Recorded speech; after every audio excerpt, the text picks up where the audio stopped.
Hey, I'm Rob Hoke. I'm a south side of Indianapolis, and I'm a senior leader in a faith community in a church down here on the south side. And I'm Kim Hock, and I'm from the south side of Indianapolis as well. And I'm a therapist. Yeah, I participated last year, I think, and I had a great experience. There's a couple things that I would say that stand out to me about this training. And one is just the individualized identification of gifts, and that I could be me and do the work that I'm being trained to do in the way that I do it, because I do it like no one else can. And so I just appreciated that being identified by my facilitator right away, because I don't always step into that. Particularly because one of my giftings is leading groups. And so I'm always cautious about what's happening in the group and not leading, particularly because I was in a diverse group this time. And that's the other thing I want to say is I had the opportunity to learn about being an ally in a really safe environment. I find that it's often really hard to be an ally because I always make mistakes and I always say the wrong thing. And I always, that's just a given. And I loved that even with that, I was still in a BIPOC group and had the opportunity to be with people and learn from people and then learn from me. And it was very safe. Yeah. My experience was rich. It was good. I mean, I've done 25 years of ministry, lots and lots of training. And what I noticed so much of the training I've done, it tends to be not very deep, it tends to be broad. And so you get lots of sort of information, but not quite lots of training, which translates directly into ministry, right, for me. But this is almost different. The trainers who are training are leaders in their field. I mean, they're sharp and brilliant, and their training was current, so they weren't pulling off stuff that they had studied or learned, sometime decades ago. And so the training was both broad and it was deep. And so I had attachment theory and brain science and somatic therapy, all kinds of things, and that alone would have actually been really good for me and useful.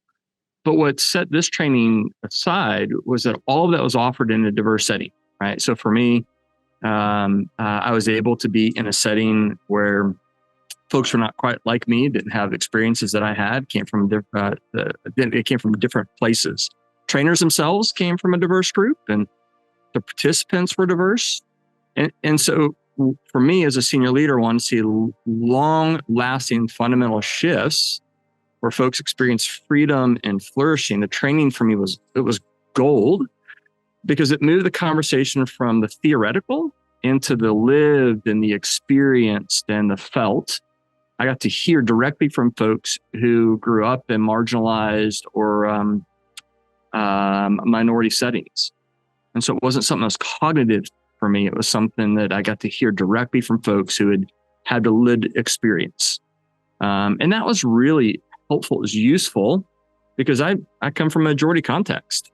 And if that's all it did, I could tell you to put your checkbooks away. I can afford the training. I don't need your help in funding this, but that's not the real impact. Because it seems to me that the real teeth in this training is that those from the marginalized communities are receiving the exact same training that I received. And so they get to go back into the communities equipped, empowered, and if not more so than myself, because they're going into a community that has been under-resourced and been underrepresented and underserved, that has been experiencing generational traumas. Here's what I know. What I know is that folks in the marginalized communities, they don't tend to have the same resources that I had. My dad was a suit. He retired at a C level. He was a vice president of marketing and sales in a company that when it was sold for $250 million. I was resourced. I lived with access my entire life. but not everyone does. And so if you're wanting to make lifelong change, my recommendation would be to use your checkbooks and target your resources to give access to those who don't have access. Training for leaders that come out of that marginalized community because they are underrepresented, they're under-resourced. And so folks in that community who are in a position to go back into the community to bring change and transformation, and the community can thrive and can flourish. If it's not this one, find another one, but I'd recommend to do it to this one. This one was fantastic and was useful. So it's a little messy, right? And it's kind of unfolding for me and discovering. What I'd say is it's already changed and transformed my preaching and my teaching, my counseling, and the ways in which I offer care.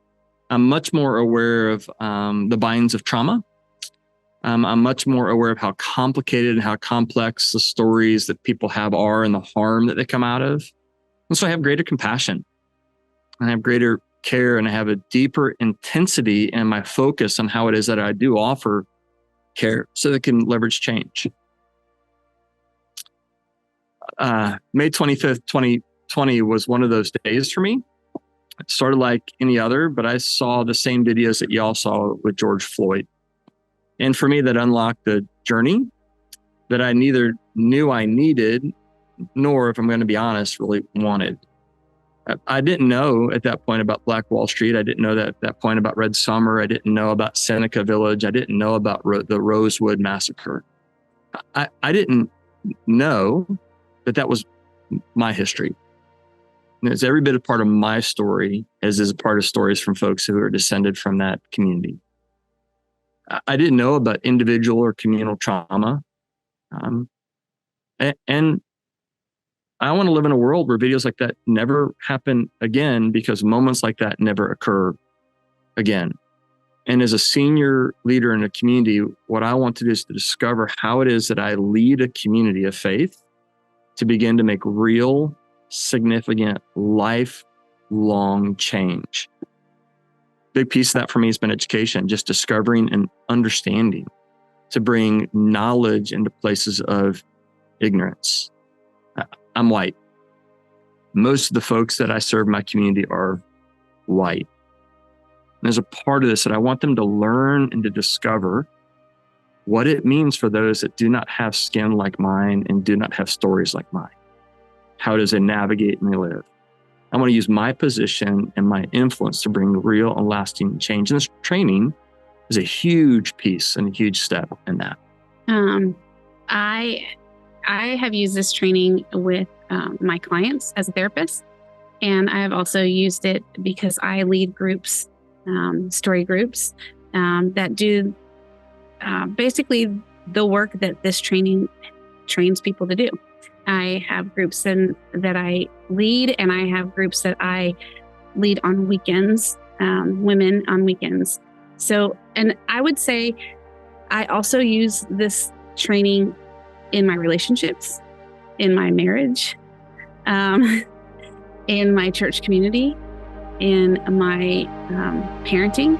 There's all sorts of ways that this has come up, and I just can't imagine not having this work. And so that's why I do it, is I've experienced something that I can't not share with others.